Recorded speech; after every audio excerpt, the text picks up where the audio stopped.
Oh my God. Okay. So first, hi everyone in the chat. Hi Gilliam. Hi Pranav. Hi Alice. Alice asks thoughts on the new Taylor Swift album. I am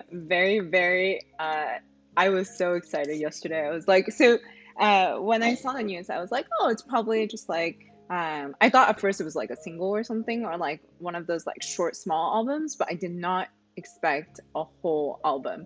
Um, and I like how I just like immediately launched into this. Alice, thank you, Alice.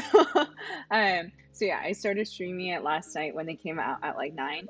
I have to admit, like it takes me a while to like form an opinion on an album because I have to like put it on in the background for a while. Or I usually put on music in the background as I'm like working or doing other things. So then I'm not really paying much attention to it. So I have still not formed an opinion. Though I am very much loving the chill vibes, the chill moody vibes, which matches what is happening outside of my window today.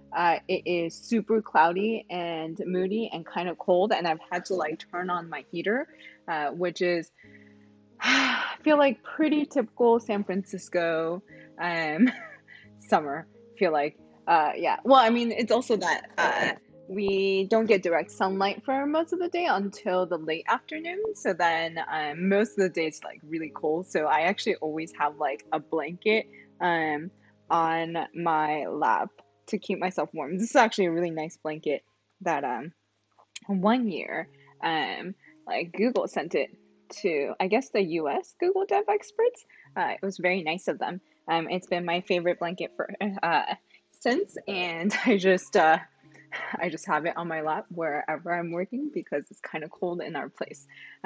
Yeah, but as I was saying, the album I'm just really excited about. I feel like it's a very different mood from all of her other albums, and I like the chill mood of it. And then my husband and I were talking about how like in this time of pandemic and quarantine, it's probably like the most appropriate mood of music to put out because probably like nobody wants like a hard like party EDM song. Um, we probably just need the chill, moody music of our lives. So yeah, I'm just kind of excited to keep and to just keep having it on repeat in the background, which probably will also annoy my husband because I tend to have a very obsessive personality and I just move things on in the background. Um, Gilliam says, no spoilers, please. Oh, I'm sorry. I hope the fact that I only basically said it's chill and moody. Hopefully that's not much of a spoiler. Um, and Gilliam also sounds what it's been steadily warm for months here. So I feel like I'm also in the part of the Bay Area that's just like cloudy and moody for a lot of it. It's like very foggy and misty. And definitely there's like South Bay in the Bay Area. So that's like Cupertino and Mountain View and all of that, like where Apple and Google is. That gets really sunny and hot in the summer. But I think there's like certain parts of San Francisco, and I'm south of San Francisco a little bit, and where we are, it gets like really foggy and moody. Most of the times, I'm like okay with it because we have a big window, but sometimes it just gets really cold. Um, and Angry Moose on the Loose. I like your handle a lot. Says I was waiting for you to say, "In this time, we need more funeral doom metal." uh, I actually don't even know like how to react to funeral doom metal. Just gonna go on. Tactics and strats. Yo yo, congratulations on your contract, and I am also so impressed by your recent Hong Kong women viz. Thank you so much, tactics and strats. Yeah, I'm really happy about the client, which is Observable, that I get to work with. And today is the first time we're going to be diving into the notebooks, which I'm, again, very excited about. So quick disclaimer, I'm partnering with Observable to create a certain number of notebooks, but I've been using Observable for the last 2 years for my data analysis anyways, and so it doesn't really change my like usual dataviz workflow. The only thing that it changes is actually this is great because it actually forces me to go and learn more observable features that have been like coming out since I first kind of like read the tutorials 2 years ago. So it means I get to update my knowledge. So it's all there's only benefits from this, hopefully. Um, but also, the Hong Kong Women Artists one was with a museum in Hong Kong um, called M Plus, an art museum. And so this is what I created for them. It launched earlier this year in March. And it recently, I was interviewed for an art magazine about like kind of what I like my process and my and how I made it and what my thought process was. Um, and so I guess I shared it again. Also because I this is created in WebGL and I took another advanced WebGL class, which I loved from Matt Deloriere on Front End Masters. And so I tweeted about it and then got some really nice comments about it. Reminded me how much I love the mountainscape and how proud of this project I am. Sometimes I'm like I have this like tendency to create a project and just move on. Just because I don't know. I think in my head there's like this whole months and months of creation process, and then once it's like out in the world, I'm just like, okay, I'm done. I'm done. I can like can put it behind me and move on. And I need to remember that like some of these projects I've worked on, I'm really proud of, and I should kind of uh, yeah, I don't know, at least I should share it a little bit more often because oftentimes I'll spend months on the project, I'll tweet it once, and that's pretty much all I do with it. Um, so this reminded me that it's nice to once in a while just kind of like do a throwback of my past projects and just like tweet about it. And then share it with hopefully anyone that hasn't seen it before. So thank you so much for bringing this project up, Tactics and Shots. And Asaluja says, congratulations on your new project. Yeah, thank you so much. And T-Hit says, East Bay, where it's at. So I actually went to Berkeley, and I love the East Bay. I love Berkeley, but I guess most of, I guess a lot more of the tech jobs are on like the SF side of the Bay. So then after I graduated, like I just kind of moved to this side. But I do love the East Bay, and I really miss it. Angry Miss on the Loose says, damn, I like your portfolio a lot. Thank you so much. Saluja says, you and Nadi are inspiration. Oh, thank you. So Nadi is my really great friend that I did this project with called Data Sketches. And if you are just starting out on dataviz or especially if you're starting out on creating data visualization for the web, this is a project we did where we went and chose 12 different topics, and then both of us went out, collected our own data, and we did our own analysis, we did our own design, and we did our own code. And then we wrote about the whole process in here. And so if you're just starting out, hopefully it's helpful to kind of read about what goes into creating like a full data visualization project. So there's that.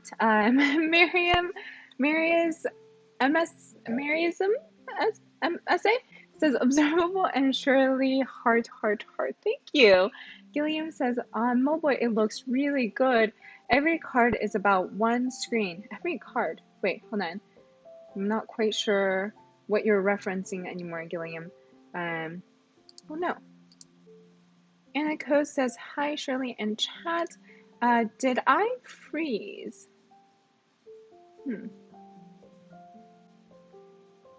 Let's see, I'm going to, please let me know if I've frozen.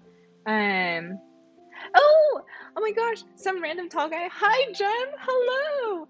Thank you for joining the stream. And yeah, please, again, on my preview, it looks like I've frozen. So please let me know if you still see or hear me fine. I hope, I hope, I hope everything is all right. Just gonna, oh, okay, cool. It's just my preview that was frozen. Great. Thank you for confirming. All right. Um, Today, oh my gosh, I feel like I've been so productive the last few days, more productive than I feel like I've been in weeks. And which is great because that was one of the biggest reasons why I wanted to do this stream, which is to try and give myself accountability to at least do some amount of work for 2 hours a week. But because of the conversations that we have and all of the things that you're teaching me, and it's like led to me kind of studying outside of the stream and trying and like working outside of the stream. So I am very, very grateful. So to catch up a little bit, last time on Wednesday, and ooh, P.S. I had a random impromptu stream yesterday that was, we went through some COVID-19 data from the Financial Times, and it was a very, I had a really great time doing that, just kind of relearning about the situation. Yeah, so I had that stream. It's in my Twitch backlog and now archived on YouTube if you're interested. It's just basically me diving into some of the visualizations and trying to look at the methodologies a little bit. And I might try and continue that in an impromptu fashion going forward. Yeah, so that's what happened yesterday. And then on Wednesday, what we did was we went and I wrote a very ugly piece of code, and I apologize so hard. Um, I'm so sorry about how bad that code was, uh, but it's great because then I got to learn how to make it better. So it was this piece of code where I wanted to get for each actor get the movies that they've been in, and the details for each of those movies and the billing order for that actor in that movie. And so I wrote like two recursive functions and I called both of them. And I'll be honest with you, because the way that I do my data collection is like it never has to go to production. I write this kind of ugly code all the time.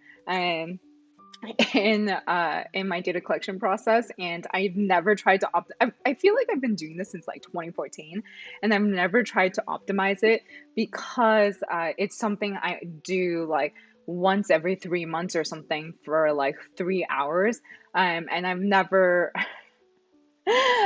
tried to get better at it. And so I'm really glad that thank you for sticking around through that painful process. And then you taught me how to make it better. So thank you to like DT and Gilliam and like everybody in the chat for being like, hey, you could just use promises and async and await.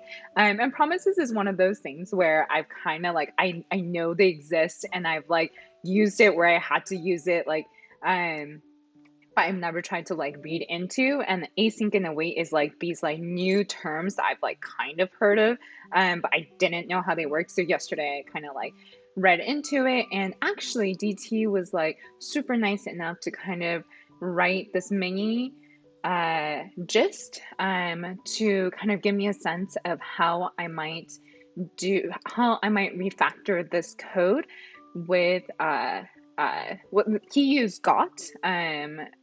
The package he used for fetching was got, and then here, let me make this bigger, and then how to use await, which was super helpful. So then I started reading into I started rereading Observable like notebook introductions, and this is one of the ones I haven't quite read through yet, but there's now like a lot of really great like what is it? It's like a tour of Observable or something. That's what I read yesterday. There's one. Yeah, so taste of Observable. So I got started with Observable like 2 years ago. So then I read I read some of the intro notebooks then, and then like I just got enough to be able to like use it. And I haven't like kept up to date with all of the cool new functions that have been coming out in it. So it was really great to kind of um get to uh kind of get up to date with all of the new features that it has now. Just because I wanted to make sure that if I'm doing this stream with you, that I don't like mislead you with like my bad habits. And so yeah, so I did some homework and I realized that I can actually do this exact these wait, hold on here. Three scripts that I wrote with you, I just realized I could make it so much easier in Observable, because it turns out Observable makes asynchronous calls really easy. So it has support for async and await. So I realized I should probably just quickly refactor everything that we've done so far, and put it into an observable notebook. And then we can actually finally start on our analysis. Yeah. uh, so I actually got started on it earlier today because I didn't want you to have to like sit through me redoing everything. So I actually did the first two parts already. The first two parts being getting the cast members and then getting the details for the cast members and their filmography. So I did that already. And then I just wanted to refactor this really ugly code from Wednesday. And I just wanted to refactor this part with you because I feel like I really put you through some really ugly, ugly times, and I just wanted to make it better. And let me catch up on the chat. And let's see. Anna Code says, love the background music too, by the way. Thank you so much. So the background music is by a really awesome band in Japan called Lullatone. And I learned about them from my friend Alice, and because she uses it in her stream also, called Doodle Therapy. And I just really like how chill and beautiful it is. So that's what plays in the background of all of my streams.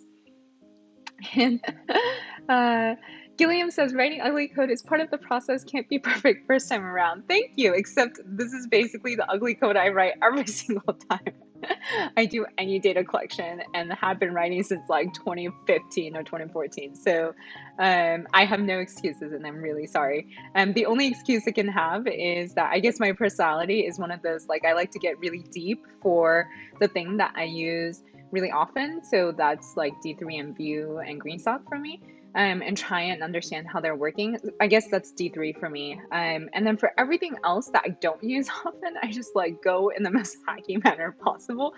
And so that's what you saw. And Jem says, Shirley test and prod boo. Yes, that's me. Please don't put me on any of your products. Exabyte asks why the underscore for the Lodash import. I'm guessing you mean this one. Let me actually zoom in a little bit more. Yeah, I actually probably don't need this load. I'm guessing you're asking why I have the import. And I guess I don't actually need the Lodash import for a lot of what I'm doing in these data collection scripts. I just have them out of habit because I tend to, when I'm manipulating my data, I tend to just use Lodash a lot and a lot of the utility functions in there.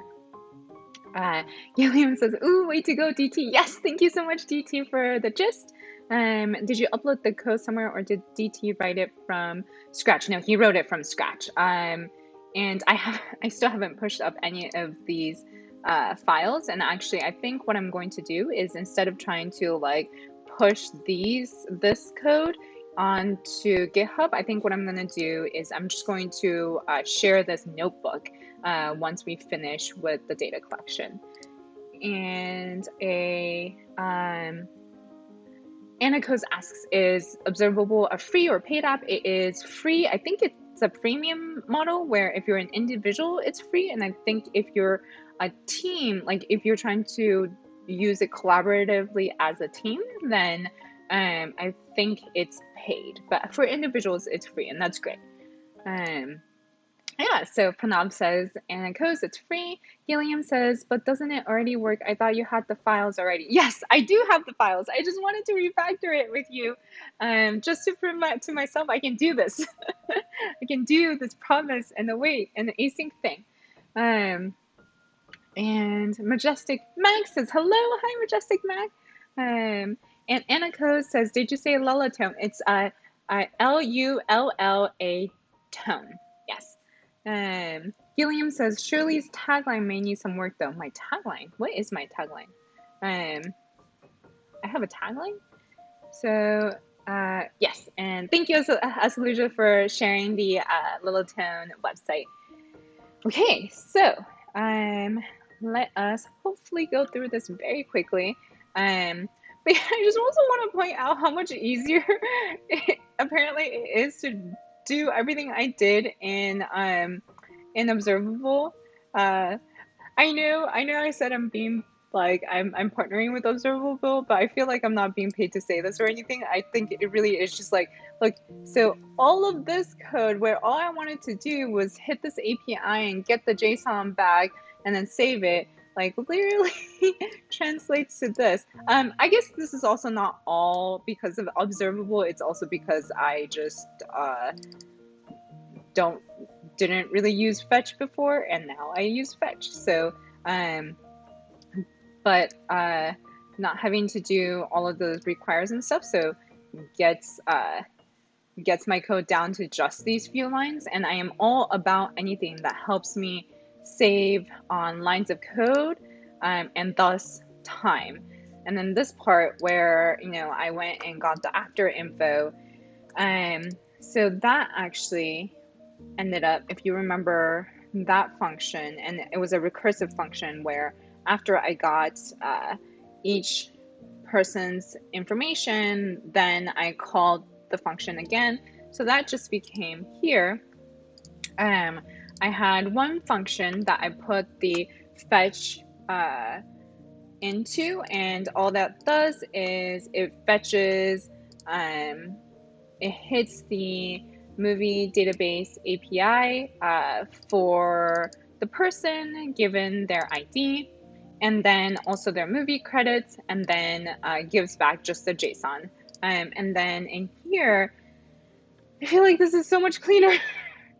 And here, all I had to do is loop through each actor in the cast, and then I went and the key thing I've learned, so the thing I've learned about await is that the functionality is that any place I have this await keyword, and await needs to be in async function actually. So Observable actually takes that kind of part out for us. Usually it has to be, apparently when you use it, it has to be something like you have to define it like this, something along these lines. So you have to specify that the function is an async function. But with Observable, the cell, this particular cell, I'm not quite sure yet how it works under the hood, but it seems like the cell itself will know if it has like a wait in here, it will know to turn this into an async function. I think that's how it works, but however it works, I don't have to explicitly call async in Observable. And then what I've learned is that if I have this await keyword, then the code pauses here until my fetch, basically my promise, my request gets fulfilled. And then it goes and executes the rest. So it acts kind of like it turns my asynchronous request into kind of like a synchronous kind of like a synchronous process. So that's what I learned yesterday. And so hopefully I can write this part really quickly. And I'm very sorry if you came here today expecting analysis, but I thought it'd be really nice after the three sessions of data collection that I just like end it on a pretty note. So Green Veggie asks, what does fetch do? So fetch, oh gosh, please, I'm gonna actually look into if anybody has answered this because I'm scared to answer it incorrectly, but fetch, to my understanding, makes an HTTP or HTTPS request, and then I think given whatever URL with that URL, and then returns a promise. That is my understanding of fetch. And Gilliam says, yeah, native JavaScript has gotten much better these last few years. Yes, thank goodness. Green Veggie asks, is it observable syntax? No, fetch is not observable syntax. Yeah, so Gilliam says fetch sends an HTTP request. Gilliam says basically what XML HTTP requested back in the day, but with newer syntax and options in cross-browser. Yeah. NT says, writing code in a browser has been my biggest barrier to using Observable. Hard to get away from native editors. Interesting. So I wonder what makes you feel that way. Because there are a lot of online code editors. Because I know that Code Sandbox is also quite popular. I don't know if that's just like any sort of lag for you. But yeah. So let's get started, and my goal is to write it in 5 to 10 minutes. So what we had is that we want to go and get the movie information. So I'm going to make a function called getMovie. So because of how cold our place was before the stream, I like ratcheted up the heater, and now it's really hot. Okay, so get movie, and then the ID, and then I'm going to return fetch on, and then I'm just going to copy and paste this URL.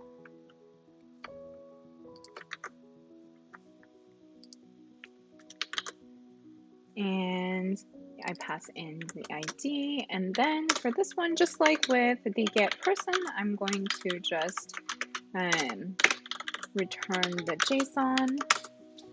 And Helium says, what do you mean, NT-HIDS? I feel like some of the best native editors nowadays are actually Electron apps. Ooh, and Ivan Bunsik, sorry, just sent over the Fetch API docs. If for anyone that's interested. So I'm going to do that. And then I think what I'm going to do is in here, I'm going to loop through all actors, and so for const actor and CRA cast, I'm going to go and loop through their movies. Oh, and I need to create a new movies object. And then, oh my god, I hope it's how I'm thinking about it. And then I'm gonna do it. So I think what I said was that, yeah, so I'm just gonna do this. Wait, actor dot, did I save it as, yes, actor dot movies. And then I think, oh my god, okay, I hope I'm doing this correctly. I think what I need to do is I essentially want these things out of the movie data. Make this bigger. And then I think I can just say await. And this is essentially what DT gave me.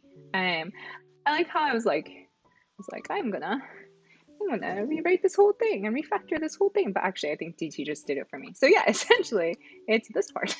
And so yeah, so I should just be able to do get movie and then just get the movie's ID. And then let me just console log the budget to see if I got it correctly. Oh my gosh, oh my gosh. Is it going to be, wait, is it not? Let's see, inspect. Oh, so yesterday I was like, wow, my computer is running really slowly, especially with OBS. I need to go and restart my computer after this, and I forgot. So it is running slowly today too. Let me make sure that this is working.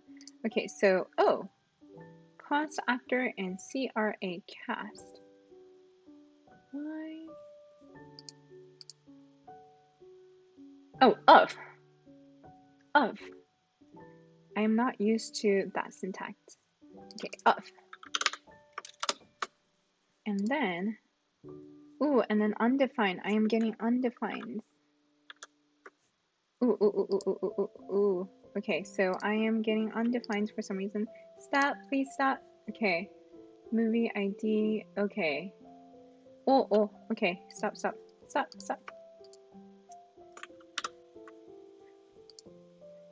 Oh, Jammer, thank you. Jammer says we go Shirley to birthday. Okay, wait. I got this. I swear I got this. Okay, so, actor.movies and for cost.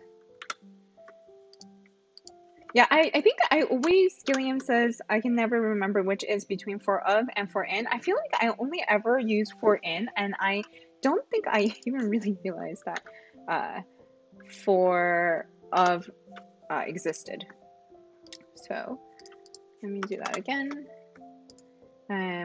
Oh my god, I made the exact same mistake. All right, M of actor.movies, and then now I should be getting m.id. I'm checking over here. Yes, okay, I'm now getting the IDs. And so actually now this should work. Budget. Let me clear console.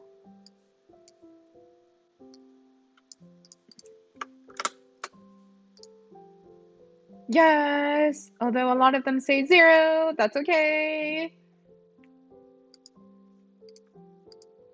It's working. Wait, stop, because I'm not, I'm making these requests, but then I haven't written the code to remember them, so I'm just making these requests. Okay. Actually, no, wait, no. Okay. If movies already has that movie, do we even need to do this actually? I just realized. Oh, if we do not have it, then we want to go and do movies m.id is equal to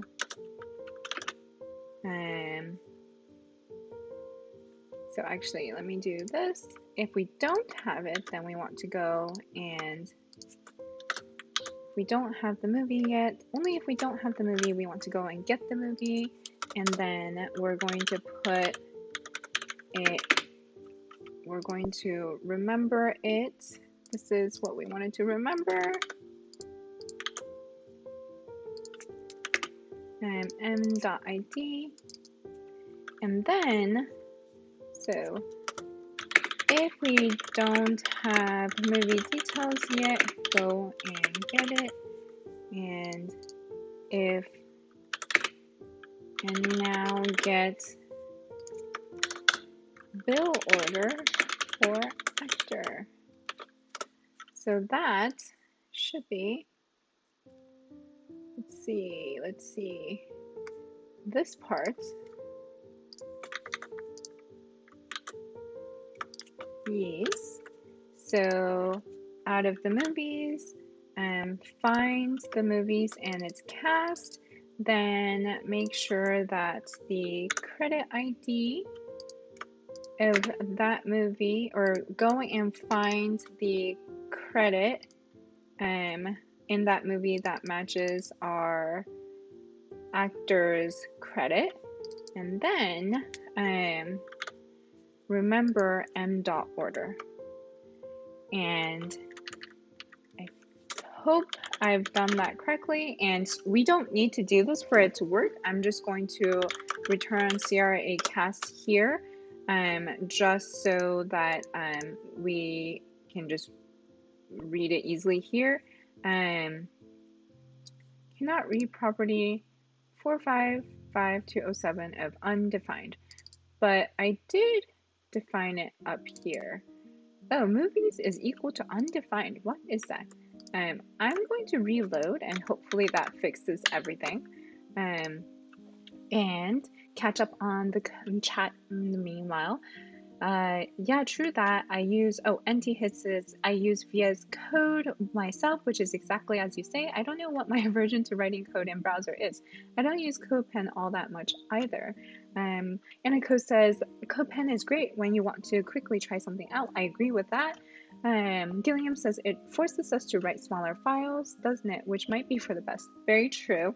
I guess I can kind of understand, because I think for me personally, writing in the browser makes me really paranoid that I'm going to lose, I'm going to, at one point, and this is, I feel like, an unfounded fear, but at some point, my page is going to crash and I'm going to lose everything. I think that's the bit of paranoia I still have. Gilliam says, oh, no, it's not my birthday. It's not my birthday today. My birthday is in December. I think Jerry Moore is was just trying to encourage me. Tiago says, yes, and to make things worse, in R it is for in. So in JavaScript, there is also a for in. Oh, hi, Tiago. NT says RIP, the movie DB API. Download Mosu says, so I'm sitting there with my GTX 1090 and I plug into my Fortnite ready PC, but when I turn it on, I do my computer tricks and I see that RAM, that stands for random access, or if you're not a computer expert like me, is not showing up. So I pull the RAM out, blow on it, and put it back in, and it works fine for a bit. Then it goes pub. I do not know what is wrong. Did they sell me faulty? Okay. And actor.movies is not iterable. What? So here, and movies is totally iterable. What are you talking about? It's an array. How is that not iterable? I object. But also very confused as to why movies is saying undefined. Why is movies undefined? I feel like this is very much the story of my coding life, where I'm like, this thing is gonna be straightforward. Let's do it, you guys. And then it's not straightforward. Movies, why are you undefined? Why are you undefined? Why can't I just make an object and observable? So that works. So why doesn't this work?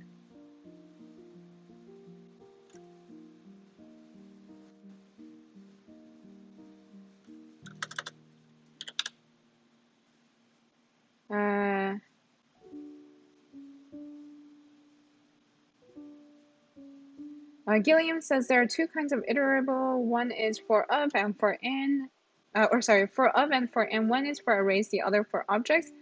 But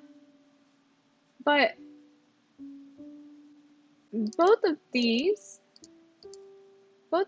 are So both CRA cast and actor.movies is arrays. And then, oh my God. Oh, but this is not gonna work. This is not gonna, yeah, so this is not working.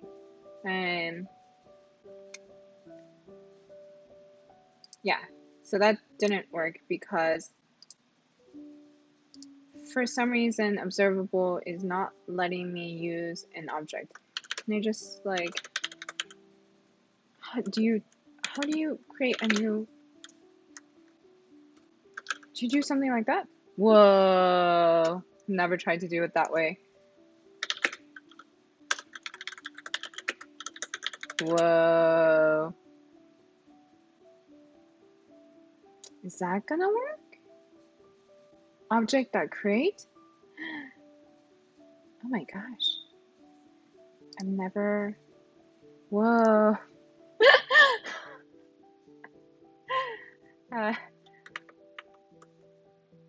And okay, so then does that mean if I do this, it's gonna fill up? Is it gonna fill up? Does it fill up? Ooh, it does fill up. I think, you know what? I think what's happening is that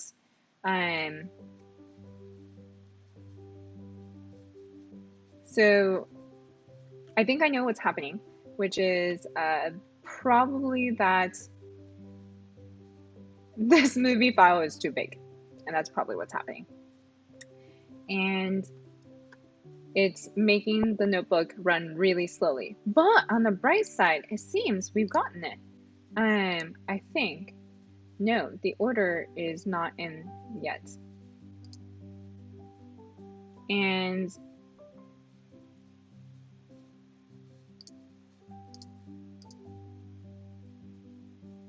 oh, hi DT. Thank you for checking in. So we do have, I feel like, okay, I think I'm going to try one last thing, and if it does not work, then I will put us out of our misery, and which is, actually, I'm gonna console log this.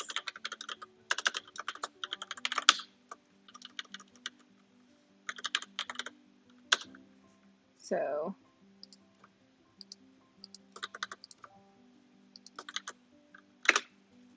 I'm gonna stop console logging this, and console.log get movie.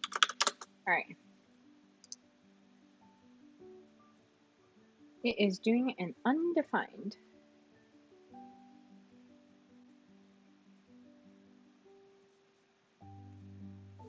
Okay. Why are you doing an undefined? Cast ID, credit ID, m.credit ID, and Gilliam says, nice, good job, DT. We're breaking your nice code with bad advice. No, we're breaking your nice code with my just fail at life.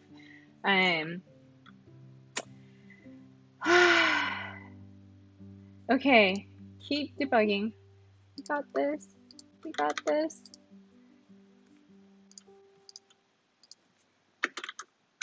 I just want nice code. It is not working because I made the exact same mistake as Wednesday when I did this, where credit ID was stored a camel case instead of underscore. So now it works. Does it work? Yes. Awesome. Yes. Yes. Okay. That should not have taken so long. I I just fail. That's all that means. But I'm really excited that all of this code, this like 80 something lines of code, has turned into this little bit. And that makes me really happy. So I think I'm actually going to do things this way from now on. And then, yeah, I'm actually very happy right now. Yeah, so I'm just going to chalk this up to I'm really excited. I'm going to now start doing my data collection like this. And all of this for like 30 minutes or so that we've been doing this was not a waste of your time because I just wanted to show you how to do this. I'm sorry. I'm just really sorry. And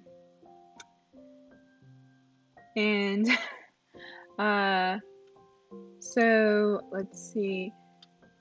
Yep, Gilliam says, I wish there were a native language construct to middleware every API response and convert their naming convention to the current project standards for every language. That'd be great. Or I could just not be so stupid and forget that I renamed it that way because I'm silly. Yes, I'm sorry. Yeah, so actually, there's one last thing that I was going to do. Actually, the reason why I still separate it out into these three steps is because I think in one of my original plans that was in my mind that I never wrote down, and that's how it never gets implemented. But I think I was going to put this part in Get Movie so that for the credits cast part, actually, no. Okay, so actually, I'm gonna do this. This is the reason why I still have it separated into 3 distinct steps, because I want to be able to filter the cast of each of these movies down by just the people that was in Crazy Rich Asians, so that my movies file, my movies JSON isn't so big and bloated. So let me just quickly do that part, and let me try and let me actually take a look at what the cast object looks like. So I'm going to ooh, what is this? Ooh, it's Crouching Tiger, Hidden Dragon. Oh, who was in that? Most definitely Michelle Yeoh. Michelle Yeoh was in this, right? Yeah, so I'm going to only keep the things in this cast array if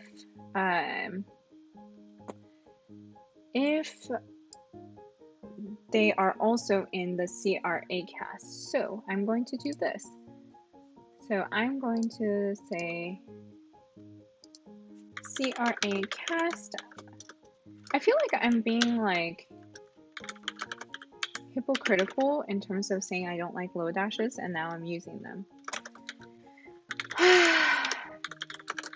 It's Friday. TGIF. It's Friday. I'm very excited that it's Friday. We're going grocery shopping tomorrow, which is the like highlight of our week.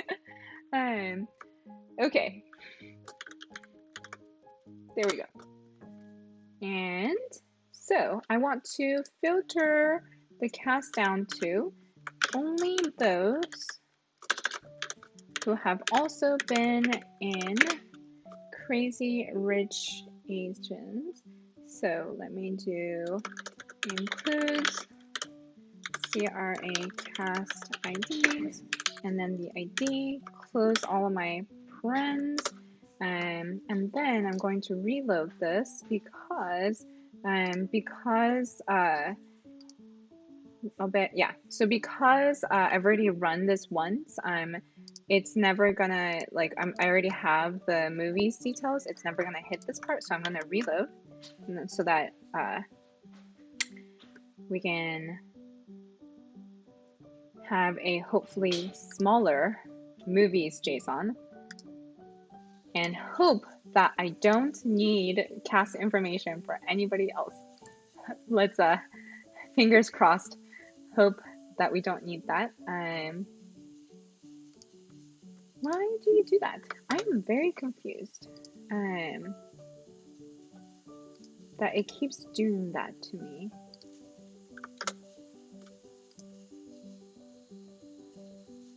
We all saw this working, right? We all saw that. Okay, while that's maybe having some sort of a crisis,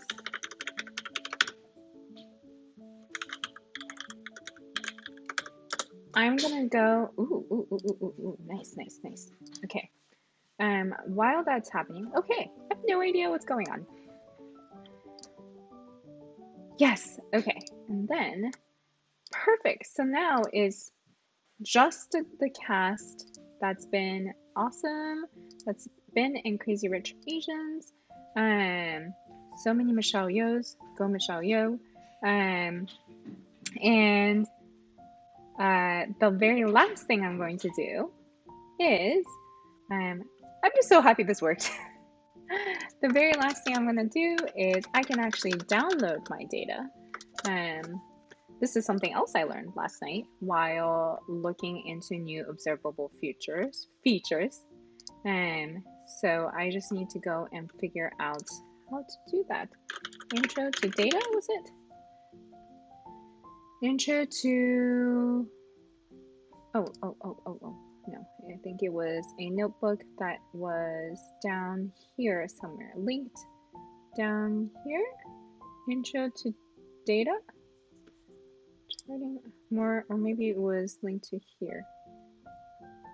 I think I still struggle a little bit with observable search, because I think right now it seems like unless I have the exact notebook title, sometimes it's just hard for me to find it. Okay, so yesterday I learned, because of this notebook, that I can actually just write this little piece of code to get a save button, and then I can just download what I went and collected. So it's still the only part that I'm a little bit unsure of if I like or not in this new process is that I can't save the file on the go. Like I can't automatically save the file every time I've gotten new data back. And I like doing that just because, yeah, like if something crashes. But I think I don't know. I think I'm still going to experiment between this and just writing scripts like this. But at least for sure, being able to do the async and await and promises definitely made this code so much better. So dom.download. Oh, I need to load in D3.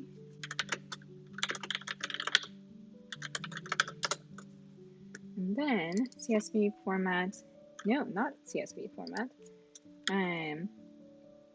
This is going to be a JSON. So I don't think I need to do new blob. Why are you an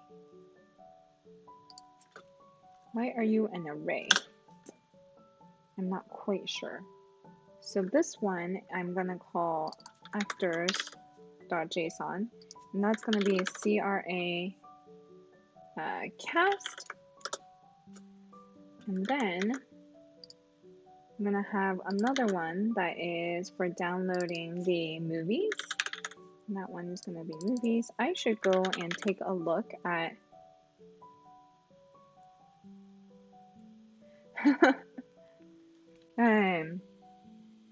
let's see. Gilliam says, I'm starting to like the semicolonless style. Siemagskaz says, grocery shopping in rocks. Yes, we found this like small local, like small business grocery store, and they have the most beautiful produce section. And it just honestly makes me very happy to go there every single weekend. Yes, because that is, again, the highlight of our week. Gilliam says, I've long had a policy of using snake case for local variables, but camel case for properties. So using both. Interesting. The Observable embed the actual DevTools console in their page, or did they re-implement it? The DevTools console is, this is still the Chrome DevTools. I don't think they re-implemented it or anything.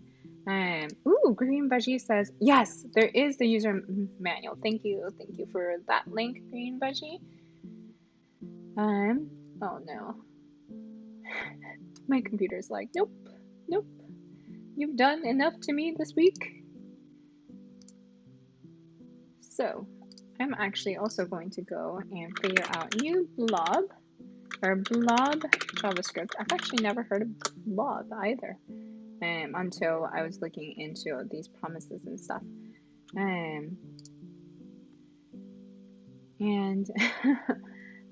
Gilliam says, sometimes there's no better way than Googling the site stuff because search is hard. Search is hard, I agree. An array of array buffer, USB string objects, or a mix of any of such objects that will be put inside the blob.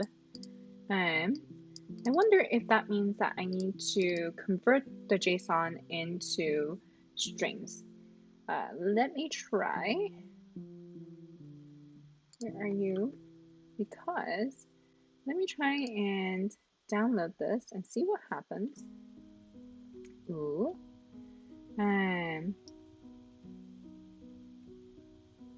So Gilliam says, Shirley, by the DevTools console, I meant you seem to click on previews on responses within the observable page, and it looks like what DevTools does too.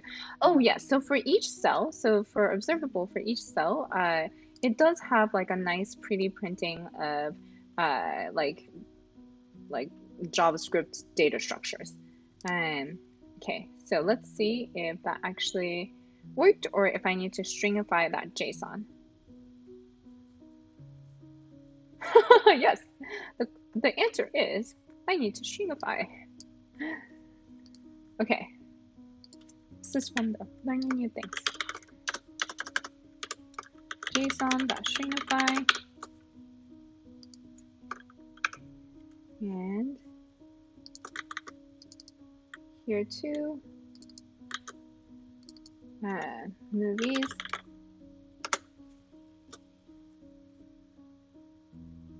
Then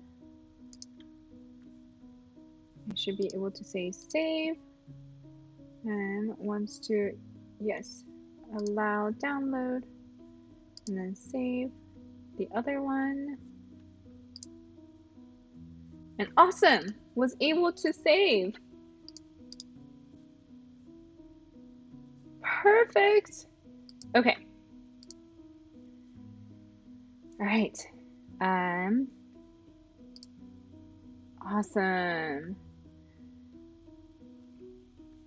Oh, Gilliam says, may I suggest JSON PP for the command line? There are others, of course.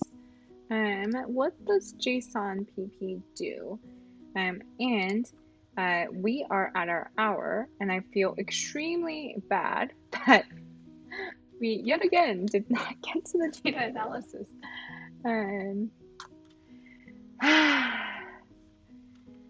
But I'm actually going to see if I can do something. So I'm going to create another new notebook and see if I can pull in. Is it possible to pull in? So another thing I learned is that I can pull in the import. Like I can pull in other notebooks. So let's see. Oh yes. Introduction to imports. Ooh, yes. That's the one I want. Thank you for that notebook, Pranav. And Pranav says, learned a lot about Observable today. Thank you so much for being so nice about it. Hopefully it doesn't feel like I'm wasting your time. Okay, so this is what I can do. I can So I think that means I have to publish. Wait. Yeah, so I don't want this anymore. So I wonder if that means I need to publish it, or can I? So I want to try and see if I can import the movies data that we just went and collected into this new notebook where I'm going to start the data analysis. And I'll start the data analysis next week. But I want to leave off on this note of, let's see if I can I do it like this? I don't think that's gonna work. It's definitely not gonna work. So I think I'm gonna have to, how do I, oh, publish? Yes, publish this team notebook. Ooh, okay. And then I think I can take this little part and then put it over here. Will it work? Will it work? No. Yes? Then if I go and, the reason why I'm not sure if it will work is because I mean, like in the first notebook is doing a lot of like API requests to get the movies data set. And so I'm not sure if I import just the movies, if that, nope. So the answer is no.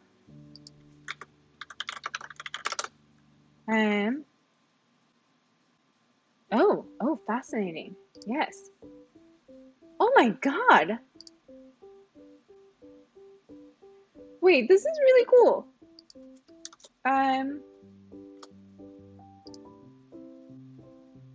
So, wait. So actually what happened was I made this new notebook and then I went and imported my two data sets from that notebook, and then some parts of the data set was able to load. It seems like the very first API request triggered, but the rest of it hasn't. And I'd be curious as to know why that is. But it's very interesting to know that I can pull in data sets from other notebooks, even if those data sets are reliant on API requests. But I probably don't want to do it this way, because then that means every time I reload this notebook that it's probably going and refetching everything from the API, the movie database API, and that's not something I want to do. So next week, what we're going to do is we're going to use, I can do file attachments, and I'm going to upload the two files that we just downloaded from the data sets that we created today. And then finally, we'll do the data analysis on representation. Only took 5 of these sessions. So let's see. Gilliam says, yeah, it looks like a great tool. Anna Coase says, Shirley, by the way, it gave a warning about API keys when you publish the notebook. Yeah, so Observable lets you save secrets in your settings and then be able to use them in your notebooks. And apparently, the very first time that you ever use a secret in a notebook, it will ask for permission to do so. And then just now, I think it was that this one, because it relied on my previous notebook that needed the secret, that it was asking for permission for this notebook. But I'll double check and make sure that it wasn't because I published the notebook. But it should be that when I publish the notebook for anybody else, they should, like anybody else looking at my notebook shouldn't be able to see my secret key. And Gilliam says, wow, you can you store JSON to share with others? I guess if you mean like I can upload potential JSON and then share the file, yes, or share the notebook, yes. And actually what we just proved is that I think if we upload it here, and then that means that anybody else can reference, and if I publish this notebook, then anybody else should be able to import that JSON into any other notebook, I think. I think that's what that would mean. And Killian says, we have it from the first stream anyways. Yes, you do have my API key from the very first stream. And actually, when I'm editing my own notebook, because it's supposed to be private, it also shows in the cell my API key. So I'm not precious with this particular API key, but that is something to note. And Unha says, is this JavaScript? Green Reggie said it's observable, which isn't the same as JavaScript. I always forget this every time I use it. Yeah, that's a great point. I haven't read into this either. It's just because in the cells I can write JavaScript, I also forget that it's not JavaScript. Yes, I promise next Wednesday we're going to go on to data analysis. I promise you. But thank you so much for sticking around as I refactored, I guess needlessly refactored, but it made me happy, so that's my justification. Thank you for sticking around as I took an hour of your time to refactor code that we already wrote, using tech that I didn't know before and learned last night. And thank you, DT, for this gist. That was super helpful. And thank you, everyone, for joining today. It is Friday. I hope... okay, got distracted. I hope you have a great weekend, and I will see you on Wednesday. Thank you. Bye-bye.